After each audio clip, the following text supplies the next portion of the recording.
Et what's up les bergers, bienvenue dans cette nouvelle vidéo où cette fois-ci nous allons parler de la flotte cuirassée allemande. Alors cette vidéo sera similaire aux précédentes sur les cuirassés japonais et les cuirassés américains. Nous allons parler de la structure, de l'organisation de la flotte allemande, plus particulièrement des cuirassés. Et à la fin de la vidéo, je reviendrai sur deux cuirassés de la classe Deutschland où je vais vous raconter leur petite histoire. Oui, parce que nous connaissons beaucoup le Gneisenau, le Scharnhorst ou le fameux Bismarck, mais très peu de la classe Deutschland qui sont les vieux de la vieille de la Baltique. Allez, c'est parti. La flotte cuirassée allemande est sans conteste la plus hétérogène parmi les principales puissances navales à l'orée de la Seconde Guerre mondiale. Cette situation, singulière, est l'héritage direct du traité de Versailles de 1919, contraignant drastiquement la marine allemande pour la limiter à une force de garde-côte de 150 000 tonnes et de 15 000 marins, capable au mieux de jouer un rôle de police régionale si je puis dire dans la Baltique. Concernant les navires dits cuirassés, l'article 181 du traité de Versailles stipule « Les forces de la flotte allemande de guerre ne devront pas dépasser en bâtiments armés 6 cuirassés du type Deutschland ou un nombre égal de navires de remplacement construits comme il est décrit dans l'article 190. » Ce dernier article précise il est interdit à l'Allemagne de construire ou acquérir aucun bâtiment de guerre autre que ceux destinés à remplacer les unités armées prévues par le présent traité, l'article 181. Les bâtiments de remplacement visés ne pourront avoir un déplacement supérieur à 10 000 tonnes pour les cuirassés, sauf en cas de perte du bâtiment. Les unités de différentes classes ne pourront être remplacées qu'après une période de 20 ans pour les cuirassés et croiseurs. En dépit de l'usage du terme cuirassé, oui, parce qu'en fait, en termes français, c'est équivalent à armorod, mais pouvant être trompeurs, les anglo-saxons qualifiant plutôt ces navires de type par leur fonction, à savoir navires de bataille ou croiseurs de bataille plutôt que par leur protection. Interdiction est donc faite à l'Allemagne de conserver de véritables navires de bataille dignes de ce nom. Par ailleurs, presque tous perdus lors du sabordage géant de la Kaiserliche Marine internée à Scapa Flow en 1919, et ce pour échapper à l'humiliation d'une reddition pure et simple. Les 8 anciens croiseurs cuirassés, Predragon, tolérés, dont 6 en service actif et 2 en réserve, ne pourront être remplacés à terme que par des navires de 10 000 tonnes, soit le tonnage retenu pour les simples croiseurs lourds lors du traité de Washington de 1922 et de Londres en 1930.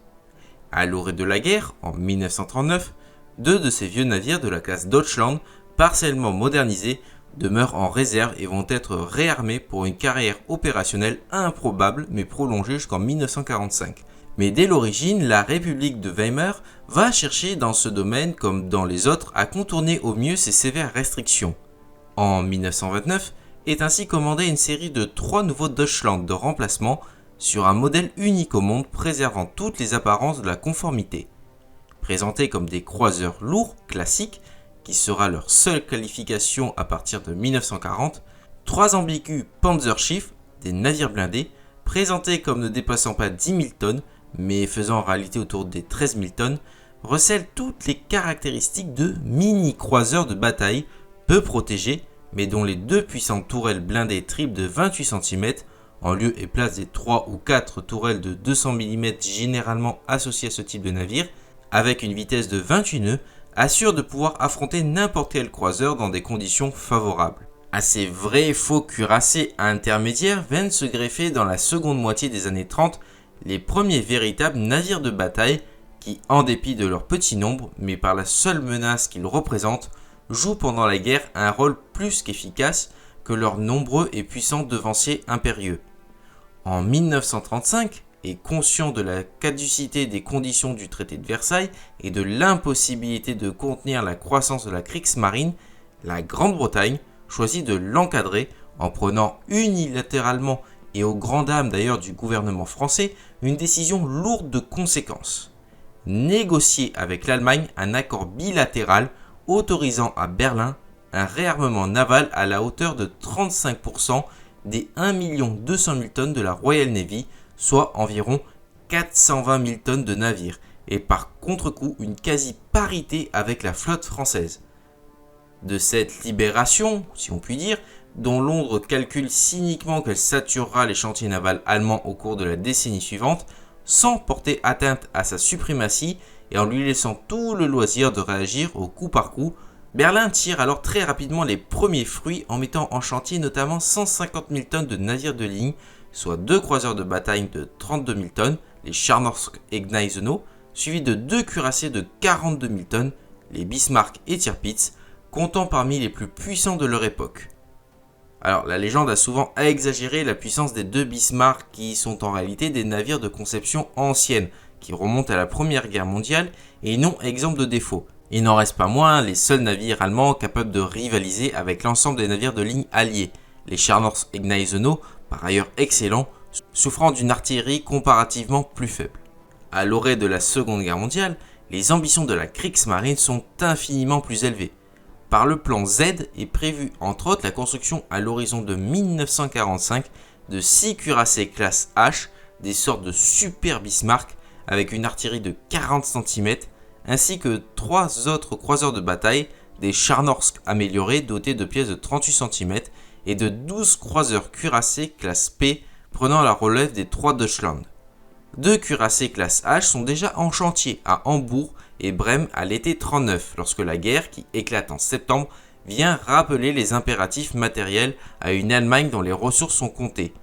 Alors totalement avorté, le plan Z n'aurait peut-être pas donné la supériorité brute à l'Allemagne, mais aurait tout au moins profondément transformé les équilibres navals en Europe. En resteront quelques puissants canons de 40 cm, déjà construits par groupe, qui feront les beaux jours de certaines batteries du mur de l'Atlantique en France ou en Norvège.